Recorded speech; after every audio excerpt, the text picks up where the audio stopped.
I'm Haley Taylor, and you're listening to The Rough Draft Diaries. Well, it is just a few days before Halloween, so we are sneaking in a Halloween special for The Rough Draft Diaries. Today, we're talking to Christopher Tillman. When I'm not busy working 40 hours a week, I spend my free time chasing down all kinds of history and legend right here in Northwest Ohio. Christopher created Haunted Toledo, a website and YouTube channel dedicated to researching, documenting, and preserving some of Ohio's most popular legends. Now, I began our interview with Haunted Toledo in a very similar fashion to how Haunted Toledo began itself. I came looking for a good, spooky ghost story and was surprised to find something else. Haunted Toledo started in 2012, and I was a little bit more focused on the ghost stories back then, but it wasn't until about 2016, thereabouts, that I really began searching out these historical stories from our area that are tied to some sort of legend. One of the weird things is I was never really a big fan of history until I started, chasing down these ghost stories and trying to figure out, were they based on any type of actual event or person or, or even just a famous building. I learned more about Toledo's history just from the ghost stories, and it's just amazing that a lot of people don't know what kind of historical gems we have in this town. That's why I like pursuing stories like this, because it ends up, you're entertaining people with a ghost story and some weird experiences, and you're also giving them some highlights about their town that they probably never learned about growing up. And one of those stories involved Toledo's Repertoire Theater. I had heard for years that actors and production staff were having some interesting experiences inside the building, and we finally were able to get in there and take a look around. And this is a place where, there's nothing bad happening or anything, nothing really off the wall. It's just people would have things come up missing. They'd set their car keys down or a cell phone, and they'd turn to go back and get them, and they're gone. And, after a while, they would show up in the weirdest of places. And this is also an area of the building where we caught a voice on audio. It was captured about 1:30, 2 o'clock in the morning, and it's the voice of a little girl calling out for her mother.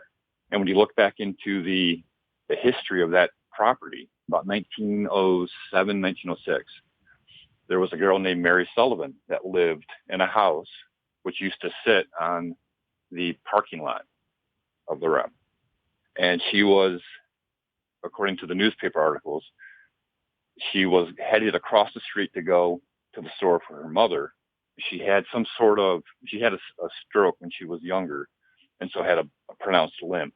And as she was crossing the street, she was hit by a streetcar. So we think that Mary Sullivan is the resident ghost at the Rep. I'm not quick to say that things are haunted. But for this, you can't deny that there was no kids in the building. There was nobody in the attic when that was recorded. So it's a very weird experience in that building. It's the perfect combination for Haunted Toledo, a scary story with a side of history. But as Christopher mentioned earlier, as the years go on, his interest seems to have shifted. Not so much to have the best paranormal experience, but instead to capture the history and the land around him.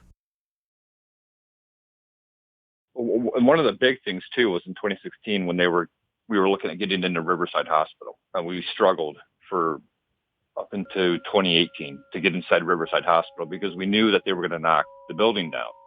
And the building had a lot of people had some strong ties to that building. And it's where they welcomed new family members into the world. They said goodbye to other family members. People were writing in talking about, I broke my arm and had to go to Riverside, and it's a shame to get to knock the building down. Everybody seemed to have a story about that building.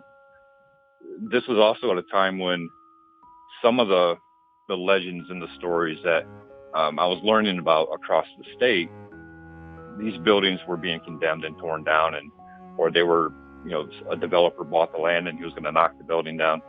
And I started thinking about, as you lose these buildings, it's also, do you lose the history too? Do you lose your legend? And so I started thinking about the importance of history and legend combined together. And if you lose one, do you lose the other? Like Riverside now, I mean, people don't really, it's just like an open field now. And in a generation or two, people are going to forget that building was even there. And so when we went in, we were given permission to film for like 14 hours inside that building. One of the goals was not just to tell the ghost story and to tell the legends, but to also kind of preserve that building on video for, future generations, that this building used to be here, and this is the history of that building and what it meant to Toledo. And hopefully at the same time we entertain them with some of the ghost stories which happened to pop up inside that building over the years it was in existence.